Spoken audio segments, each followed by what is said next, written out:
Please turn with me to Gospel according to Matthew chapter 13, verses from 47 to 52. Gospel according to Matthew chapter 13, verses from 47 to 52. I am reading from the NIV. Once again, the kingdom of heaven is like a net that was let down into the lake and caught all kinds of fish. When it was full, the fishermen pulled it up on the shore. Then they sat down and collected the good fish in the baskets, but threw the bad away. This is how it will be at the end of the age. The angels will come and separate the wicked from the righteous and throw them into the fiery furnace, where there will be weeping and gnashing of teeth. Have you understood all these things? Jesus asked. Yes, they replied. He said to them, therefore, every teacher of the law who has been instructed about the kingdom of heaven is like the owner of a house who brings out of his storeroom new treasures as well as old. Before we listen to God's word, let us bow our head from our respective homes and we'll look to God in prayer. Let's pray.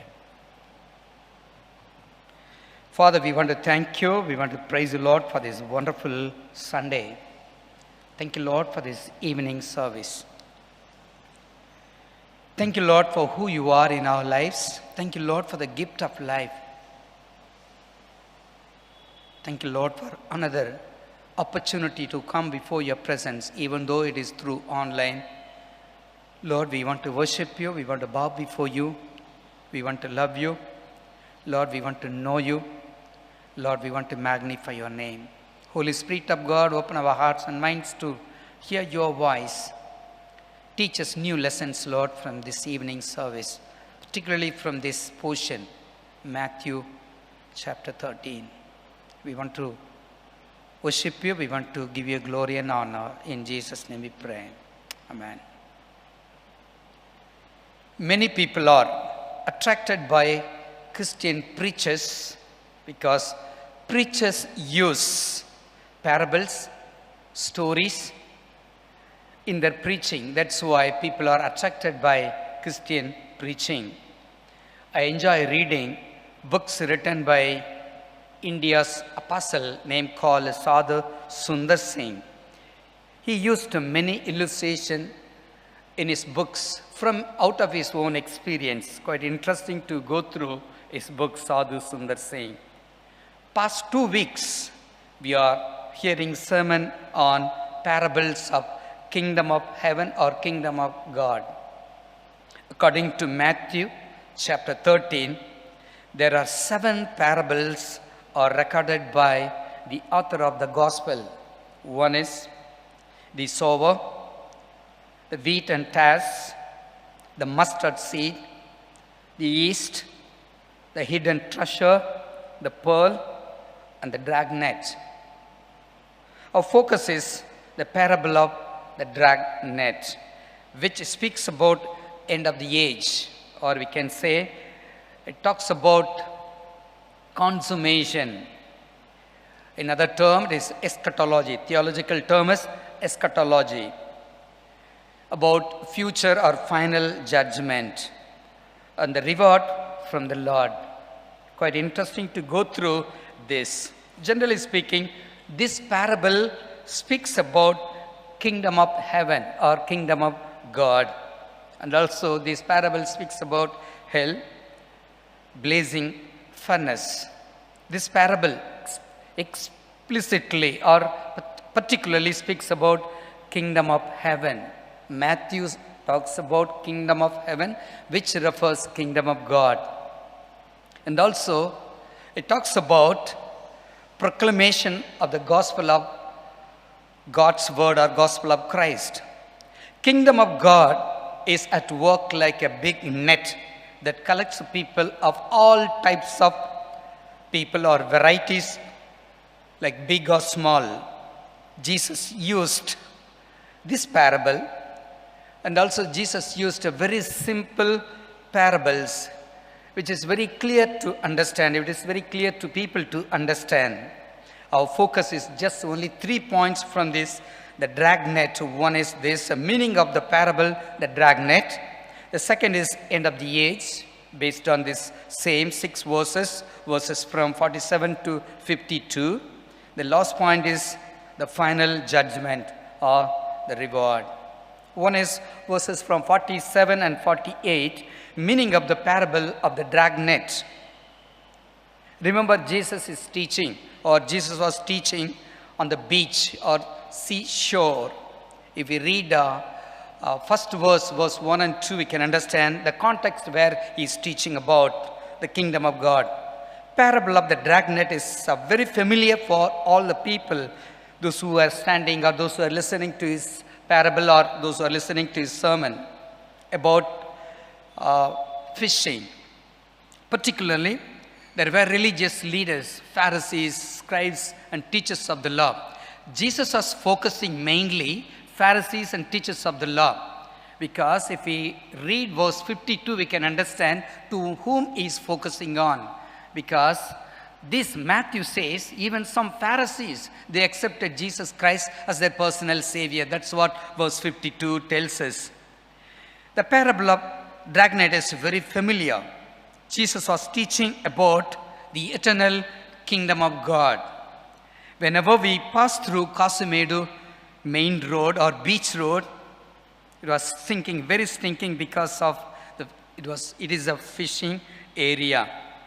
Some of us, we have a hobby of fishing. I think somewhere I used to watch, I think the man who was playing Casio, he used to show a lot of, in his status, he used to send a lot of how he used to fish and all, carrying a big fish, all those stuff. Some of people, they have hobby of fishing. Even when I was doing my 9th standard and 10th standard, I used to go for fishing by small hook, like Thundil.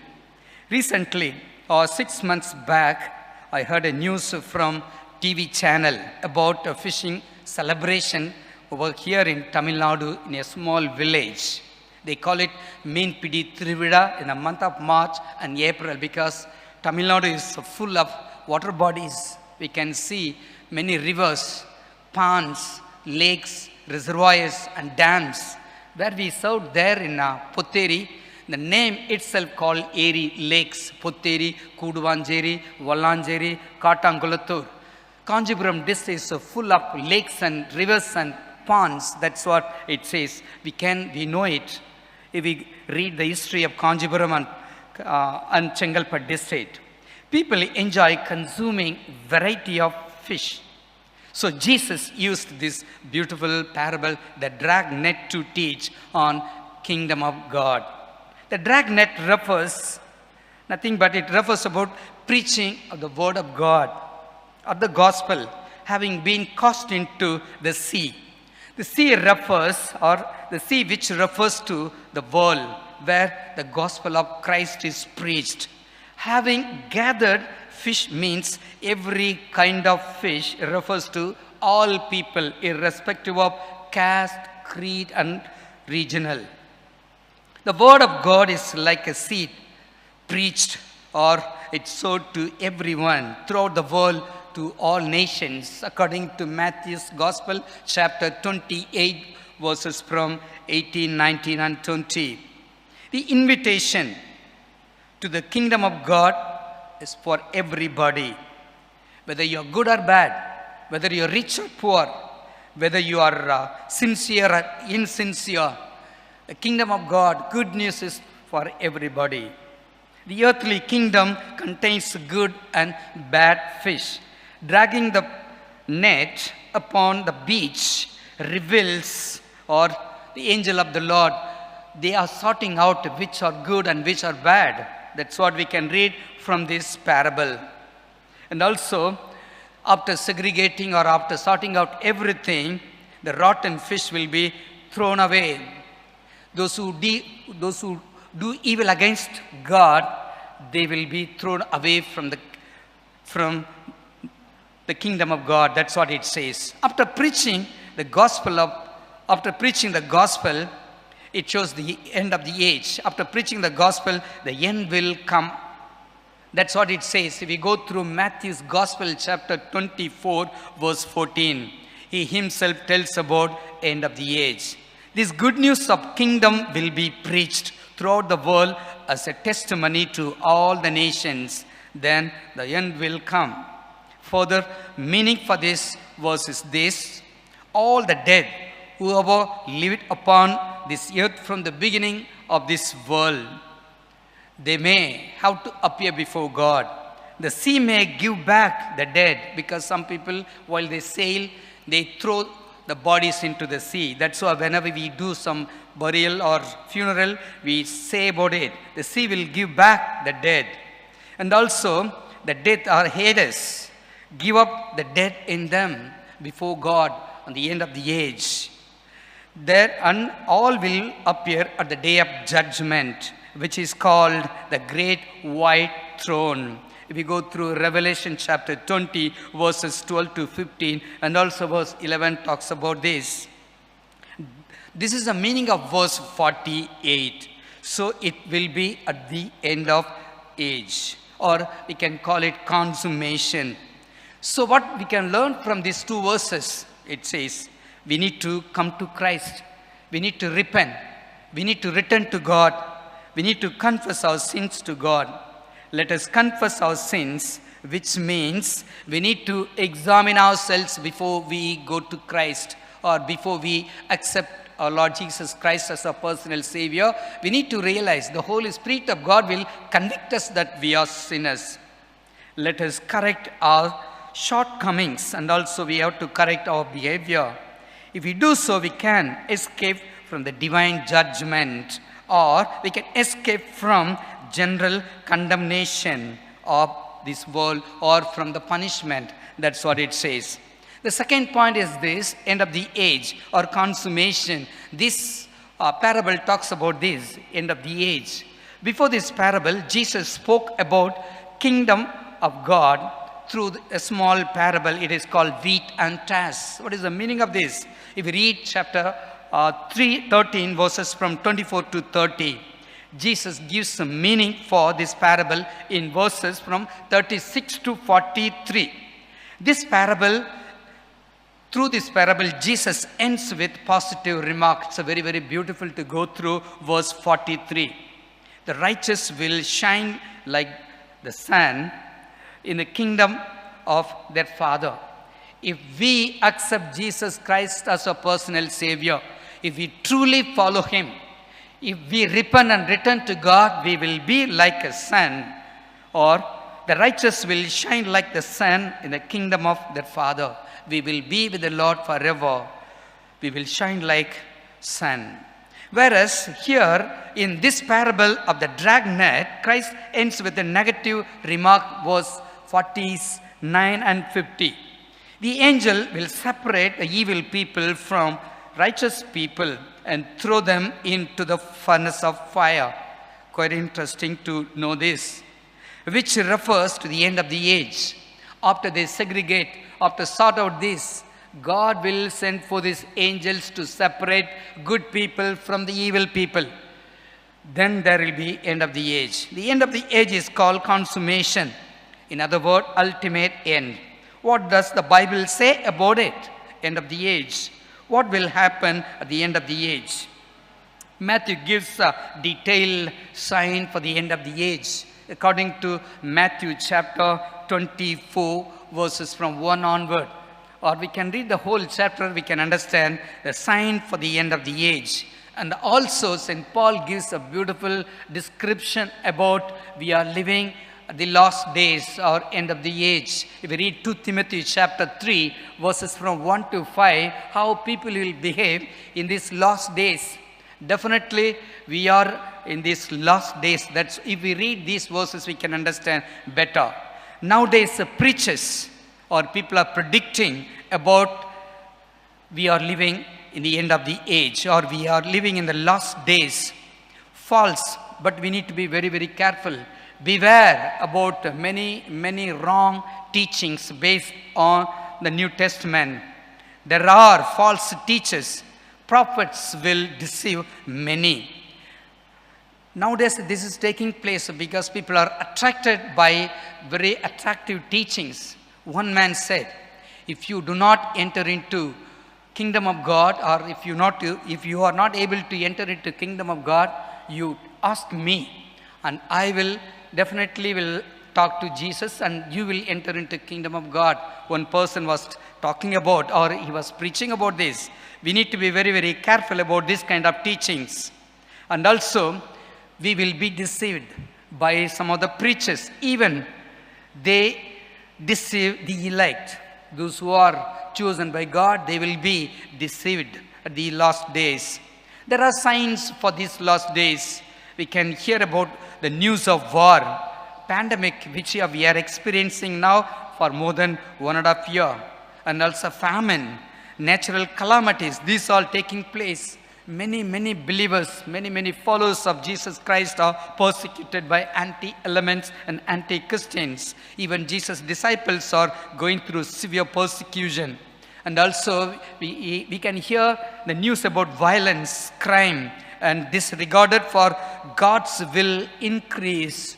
These are the sign for the last days. Gospel will be preached throughout the world. That's what Jesus predicted. The scripture clearly says Christ is going to come, but we don't know when he is going to come. But we need to wait upon the Lord. That's what the scripture says. For the Son of Man is to come with his angels in the glory of his Father, and then he will repay everyone for what he has done. So God will reward whatever we do it here on this earth. So we need to be very, very careful. That's what the Bible tells us. We are living in these last days. Even Paul is warned, or Paul warned about that during his time. He warned that if we go through 1 Corinthians chapter 7 verse 29, the time is short. We are living in these last days. The fulfillment of age has come. 1 Corinthians chapter 10 verse 11. The hour has come for you to wake up from sleep. We need to be very cautious, or we need to be very, very careful to be, or to face, or to be ready to go into his presence. James, according to his epistle, the Lord's coming is near. James chapter 5 verse 8. For John, this is the last hour. We are living in the last days. For Peter, he says in his epistle, the end of all things is near. 1 Peter chapter 4 verse 7. And also God is slowly, or is patiently waiting for his people to repent from their sin. We have to understand the time that we are living in. We are living in the last days. End of the age is almost near. That's what the scripture tells us. But we don't know when Christ will come. The question is, what is judgment? God is going to reward after the judgments, but we need to know what is judgment. This parable, the dragnet, speaks about the judgment and the reward. Jesus' audience, most of them were Jewish people.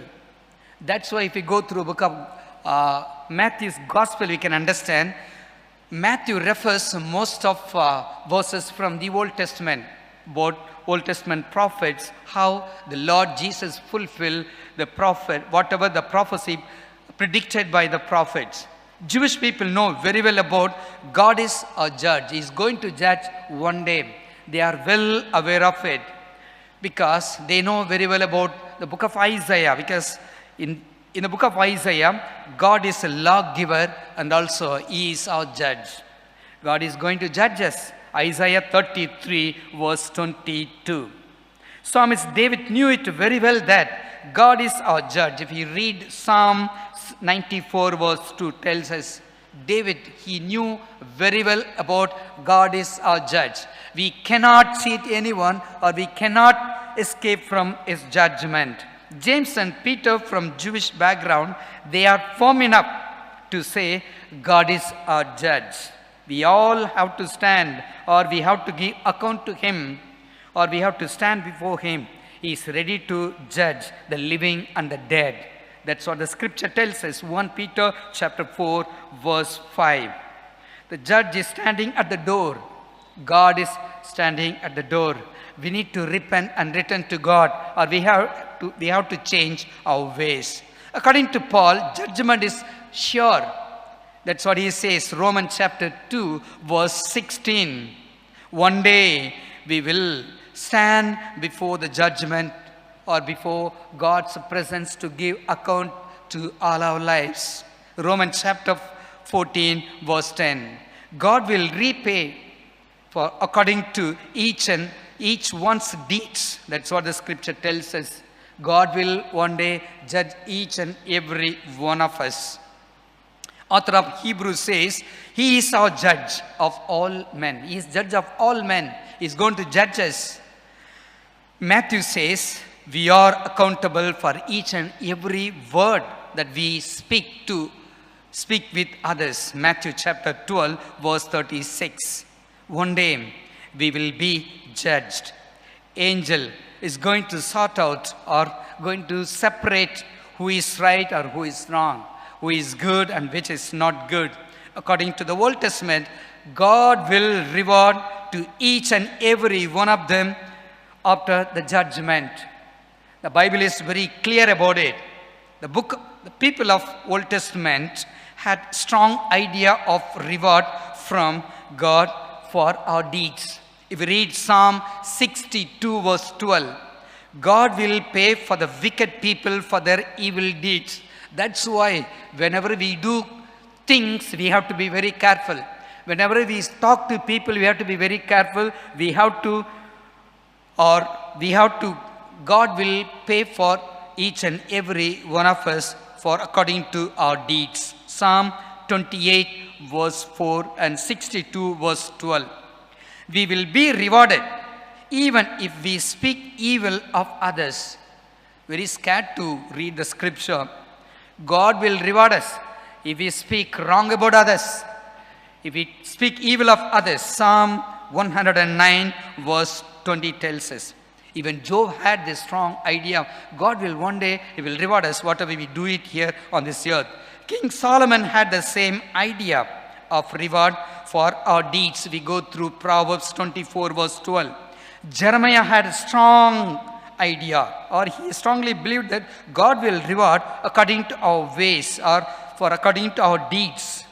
What we do here on this earth, God will reward for us. Jesus said, those who believe or repent, accept Jesus Christ as their personal Savior, we will be part of His kingdom, which is talking about to people, or is talking about the kingdom of God. If we repent and return to Him, we will be part of kingdom of heaven. From spiritual point of view, Jesus made it very clear. That's why He asked His disciples, did you understand this? Verse 51. Did you understand this? They said, yes, we understood. Even though most of time they did not understand, because they were very dull. They could not understand what Jesus meant, because Jesus was talking about spiritual point of view, but they were thinking about worldly perspective. Since Jesus was teaching about kingdom of God to all, particularly Jewish religious leaders, they were expecting Messiah's earthly rule, or they were thinking about this earthly kingdom, but Jesus taught about spiritual kingdom. Some of the scribes, they accepted Jesus Christ as their personal Savior when He taught about kingdom of God. So Christ's teaching was very new, or like new storeroom or new treasure. That's what He says in verse 52.